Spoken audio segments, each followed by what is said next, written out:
Hello everyone, जय श्री राम, जय श्री राम। तो देखिए, आज फिर से आपके सामने कुछ नया लेकर आया हूँ।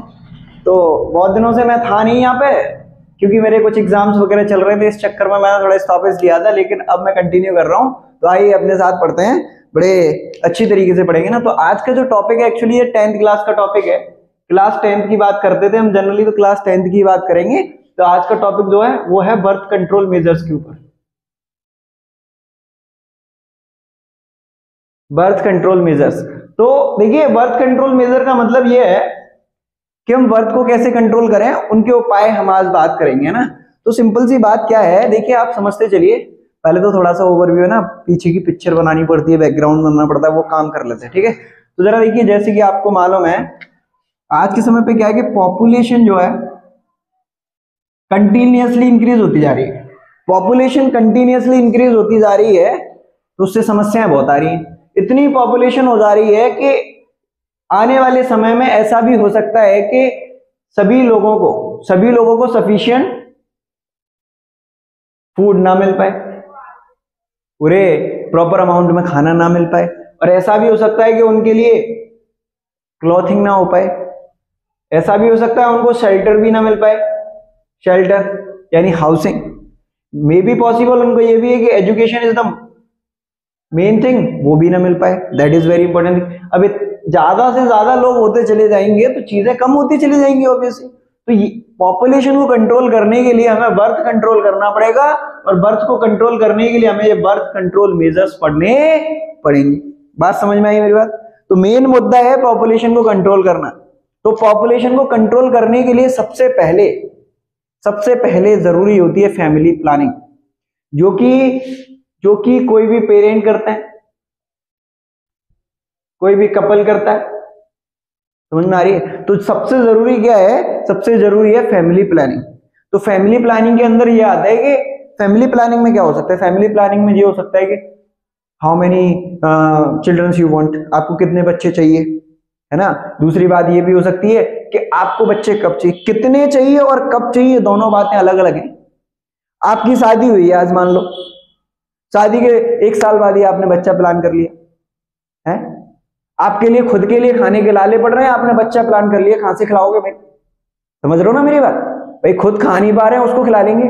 तो ये भी बहुत जरूरी है। When you decide to make a baby, आपको बेबी कब बनाना है, ये भी एक सोचने वाली बात है। ये भी जरूरी है।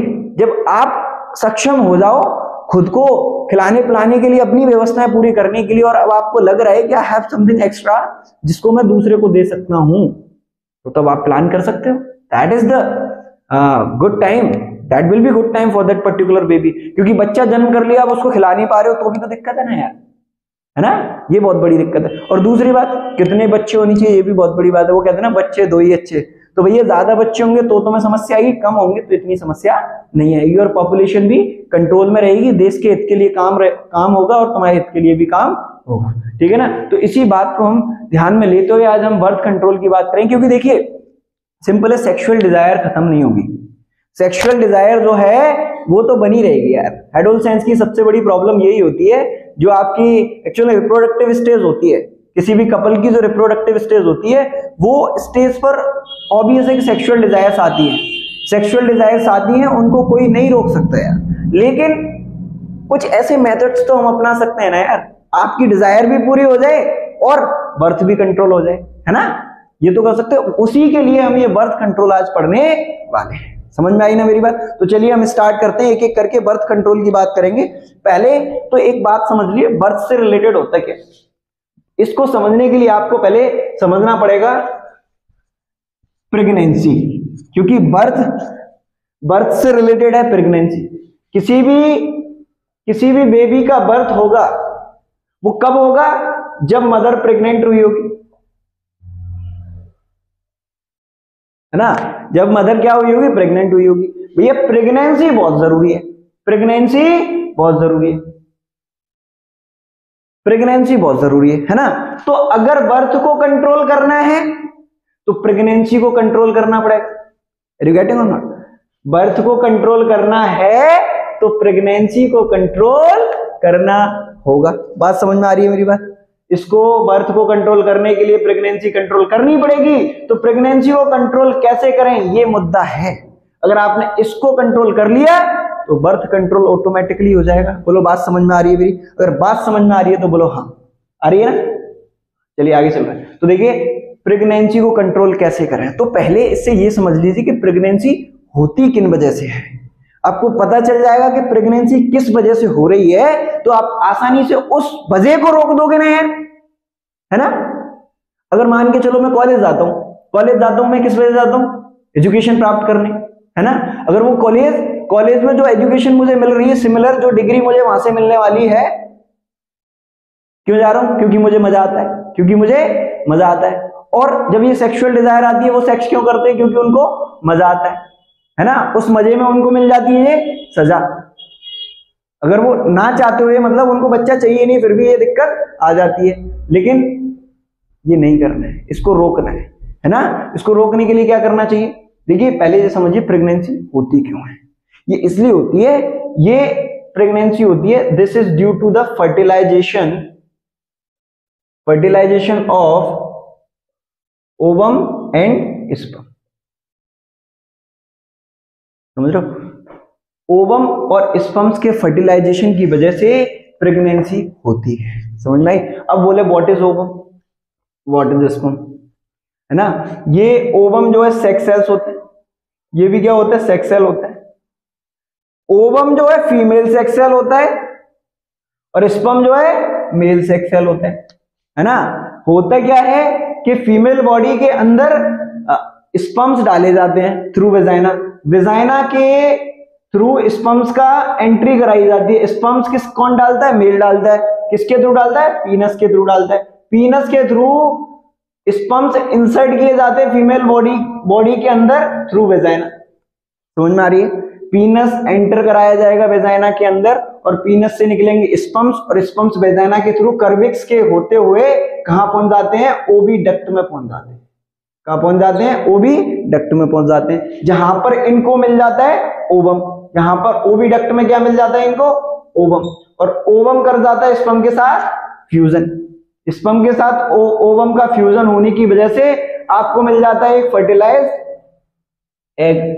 क्या मिल जाता है, फर्टिलाइज एग। अब आपको फर्टिलाइज एग मिल गया। अब इसी एग की वजह से ये कर देता है इम्प्लांटेशन की वजह से हो जाती है कोई भी औरत प्रेग्नेंट। समझ में आई मेरी बात। देखिए इनके ऊपर पूरे प्रॉपर लेक्चर्स होते हैं, मैं बस आपको बर्थ कंट्रोल का समझाना चाह रहा हूं, इसीलिए आप इसी बात पर टिके रहिए और इस बात को बस थोड़ा सा समझ के चलिए कि प्रेगनेंसी हो क्यों रही है। प्रेगनेंसी हो इस वजह से रही है, स्पर्म्स और ओवम का फ्यूजन हो रहा है। इसका मतलब फर्टिलाइजेशन हो रहा है किसका, ओवम एंड स्पर्म का। अब हमें सिंपल सी बात है, आपको बर्थ कंट्रोल करना है तो प्रेगनेंसी कंट्रोल करनी पड़ेगी, और प्रेगनेंसी कंट्रोल करनी है तो आपको इस फर्टिलाइजेशन को रोकना पड़ेगा। आपको इस फर्टिलाइजेशन को रोकना पड़ेगा। बात समझ में आ रही है। तो आइए देखते हैं कैसे रोकते हैं फर्टिलाइजेशन को। 3 मेथड होते हैं भाई। कितने मेथड होते हैं, 3 मेथड होते हैं फर्टिलाइजेशन को रोकने के और प्रेगनेंसी को रोकने के और बर्थ कंट्रोल करने के। बात समझ में आ रही है तो बोलो। जरा देखो भाई, जरा देखो। देखिए एक्चुअल में क्या है, अगर स्पर्म ओवम से मिले ही ना तो क्या फ्यूजन होगा, तो क्या फ्यूजन होगा, नहीं फ्यूजन नहीं होगा। या फिर मैं ऐसे कह दूं स्पर्म गया लेकिन उसको ओवम ही नहीं मिला तो भी फ्यूजन नहीं होगा। बात समझ में आ रही है कि नहीं मेरी बात, है ना, क्लियर हो रही है। या फिर कई बार ऐसा हो जाए कि फर्टिलाइज एग तो मिला, लेकिन फर्टिलाइज एग तो हुआ मतलब स्पर्म का और ओवम का मिलन तो हुआ, उनका फर्टिलाइजेशन तो हुआ, लेकिन उनका जो वहां से जायगोट मिला और जायगोट से बन गया एम्ब्रियो का क्या नहीं हुआ, इम्प्लांटेशन नहीं हुआ।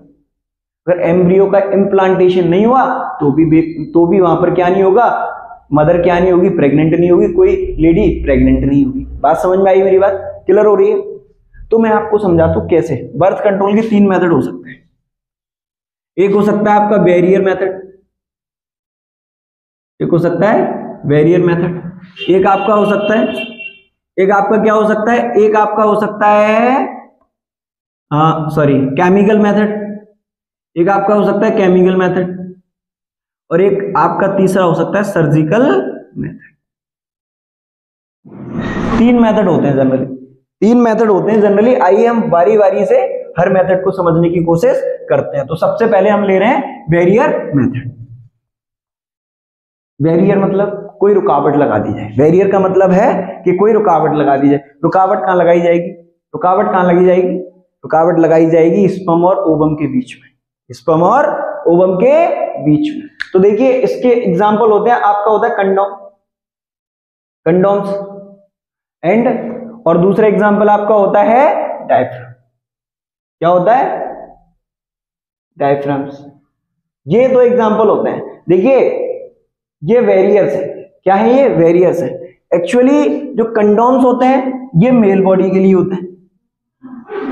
कंडोम्स मेल्स में मेल यूज करते हैं, और ये डायफ्राम फीमेल यूज करती है ना।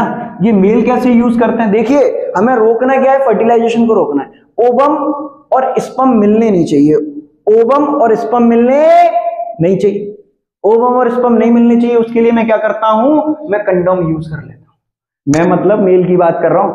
कंडोम यूज कैसे? मतलब ये क्या करते हैं? स्पर्म निकलते कहां से? पीनस से। स्पर्म पीनस से निकलते हैं, तो कंडोम को पीनस के ऊपर पुट कर दिया जाता है। कंडोम को पीनस के पुट ऑन पीनस, पीनस के ऊपर इसको क्या कर दिया जाता है? पुट कर दिया जाता है। अब जब कंडोम पीनस के ऊपर पुट कर दिया जाएगा तो जो भी पीनस से स्पर्म्स निकलेंगे वो इसी में रह जाएंगे। ये इलास्टिक रहता है। कैसा रहता है? इलास्टिक रहता है नेचर में। तो वो उनको क्या नहीं करता, जो पीनस वेजाइना के अंदर तो गया लेकिन उसके ऊपर एक कवरिंग होती है कंडम की, तो कंडम जो स्पर्म्स रिलीज होते हैं पीनस से वो उसको फीमेल बॉडी के अंदर एंटर ही नहीं होने देता। ये एक बैरियर की तरह काम करता है। तो इस तरीके से स्पर्म्स तो निकलेंगे लेकिन कहां तक जाएंगे नहीं? ओवम तक जाएंगे नहीं। तो वहां पर कोई भी फर्टिलाइजेशन होगा ही नहीं और कोई भी लेडी प्रेग्नेंट होगी नहीं। इस तरीके से भी हम क्या कर सकते हैं? बर्थ कंट्रोल कर सकते हैं। समझ में आई? दूसरी बात डायफ्राम, ये क्या करती हैं? ये फीमेल यूज करती हैं। डायफ्राम क्या होता है? ये भी एक इलास्टिक तरीके से ही होता है। इसको क्या कर लेती हैं फीमेल्स? अपने वेजाइना में पुट कर लेती हैं। फीमेल्स क्या कर सकती है? इसको वेजाइना में पुट कर सकती हैं। वेजाइना में पुट करने से क्या होता है? वेजाइना में जैसे ही इसके अंदर पीनस एंटर कराया जाएगा तो ये जो पीनस के अंदर से स्पर्म्स निकलेंगे, ये एक्चुअली जो डायफ्राम है ये कर्विक्स को बंद कर देता है। किसको बंद कर देता है? कर्विक्स को बंद कर देता है। कर्विक्स क्या होता है? वेजाइना के बाद एक ओपनिंग होती है क्योंकि यूटेरस से कनेक्टेड रहती है, तो ये कर्विक्स को बंद कर देता है। तो जो भी पीनस से क्या होंगे? स्पर्म्स निकलेंगे। क्या निकलेंगे? स्पर्म्स निकलेंगे। वो स्पर्म्स कर्विक्स के थ्रू अंदर ही नहीं जा पाएंगे क्योंकि डायफ्राम की वजह से कर्विक्स का जो पाथ था वो बंद कर दिया गया है। बात समझ में आ रही है? तो इस तरीके से भी हम क्या कर सकते हैं? बर्थ को कंट्रोल कर सकते हैं। ये 2 मेथड बैरियर मेथड के अंदर आते हैं। आई होप आपको ये समझ में आ रहा हो। और अगर आपको वीडियो अच्छी लग रही हो तो please like, share and subscribe जरूर करें भाई, है ना। समझ में आ रही है? ताकि ऐसी अच्छी वीडियो हम ला सके, क्योंकि इन टॉपिक्स को कोई ज्यादा छेड़ नहीं पाता, लेकिन हम तो छेड़ेंगे भाई। समझने की चीजें समझेंगे ना। समझ में आ रही है? तो आगे चलते हैं। ये पहला मेथड हो गया। दूसरे मेथड की मैं बहुत जल्दी समझाऊंगा। दूसरा मेथड समझिए।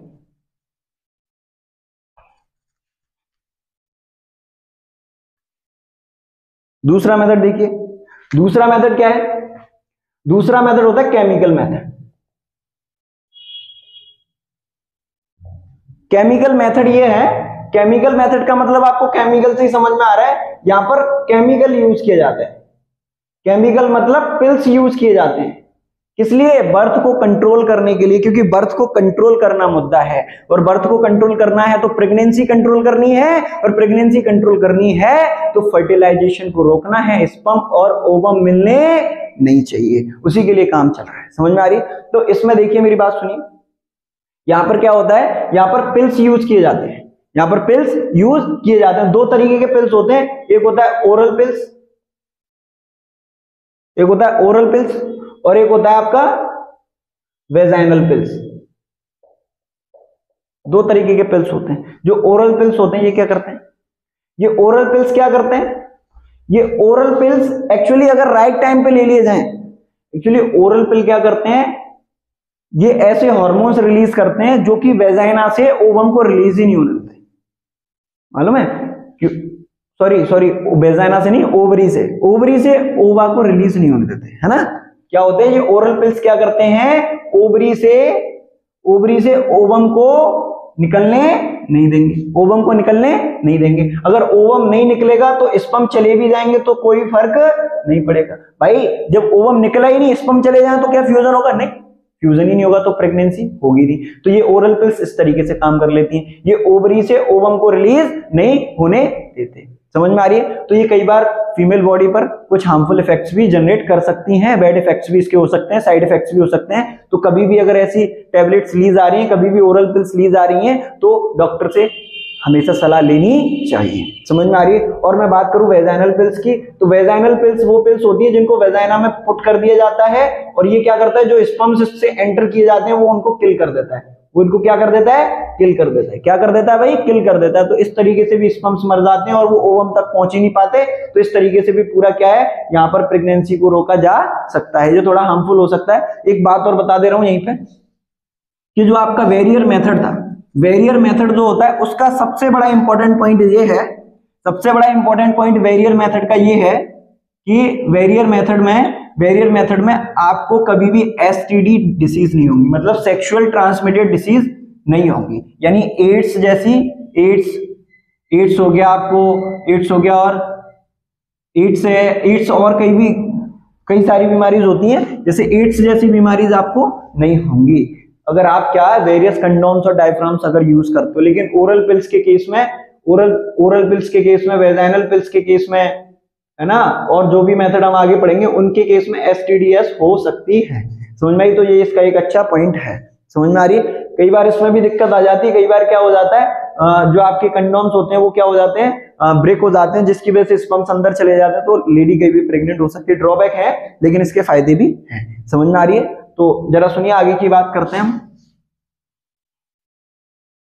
आगे हम बात करेंगे, इससे पहले एक और चीज है, एक चीज होती है, क्या होती है सुनिए जरा, इंट्रा क्या नाम होता है उसका, intra uterine contraceptive device, intra uterine contraceptive device, इसको बोलते हैं IUCD। IUCD ये इसका एग्जांपल हो सकता है कॉपर टी।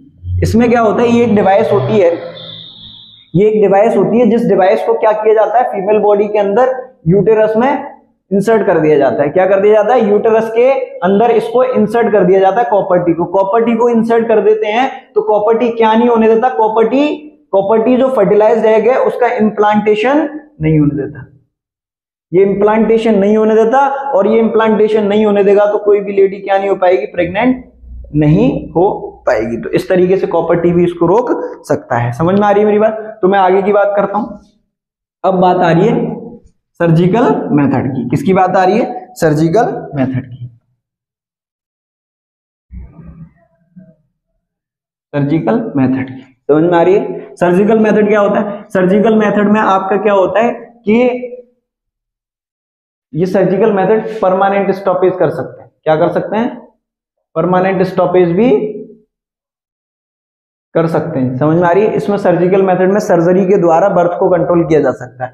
तो सर्जरी कर दी जाती है। जैसे मेल्स की बात करूं, मेल्स में क्या होता है, मेल्स में आपकी जो स्पर्म डक्ट होती है, स्पर्म डक्ट होती है, उसको कट कर दिया जाता है। क्या कर दिया जाता है? कट कर दिया जाता है, और दोनों एंड से उसको क्या कर दिया जाता है? एंड से उसको टाइट कर दिया जाता है। क्या कर दिया जाता है? टाइट कर दिया जाता है। जब स्पर्म डक्ट ही काट दी तो जाएगा कहां? स्पर्म डक्ट एक पाइप लाइक स्ट्रक्चर होता है जिसमें स्पर्म फ्लो करता है, जिसमें स्पर्म फ्लो करता है। अब आपने उस पाइप को ही काट दिया तो स्पर्म जाएगा क्या? नहीं जाएगा भाई, नहीं जाएगा। तो इसका मतलब कोई भी प्रेगनेंसी की बात बनेगी ही नहीं। तो मेल्स में जो सर्जरी की जाती है स्पर्म डक्ट को काटने वाली, उस सर्जरी को हम कहते हैं वैसेक्टोमी। क्या कहते हैं? वैसेक्टोमी कहते हैं। क्या कहते हैं? वैसेक्टोमी। ऐसे ही मैं फीमेल्स की बात करूं, फीमेल्स में क्या होता है? फीमेल्स में जो है ओविडक्ट होती है। क्या होती है? ओविडक्ट। ओविडक्ट में ओवम्स आते हैं, तो यहाँ पर ओविडक्ट को काट दिया जाता है। क्या कर दिया जाता है? ओविडक्ट को काट दिया जाता है। ओविडक्ट को काट दिया जाता है और इसके एंड्स भी क्या कर दिए जाते हैं? टाइट कर दिए जाते हैं। तो जब ओविडक्ट कट गया तो ओवम कहां जाएगा? ओवम जाएगा नहीं, क्योंकि ओविडक्ट में ही तो फर्टिलाइजेशन होता है।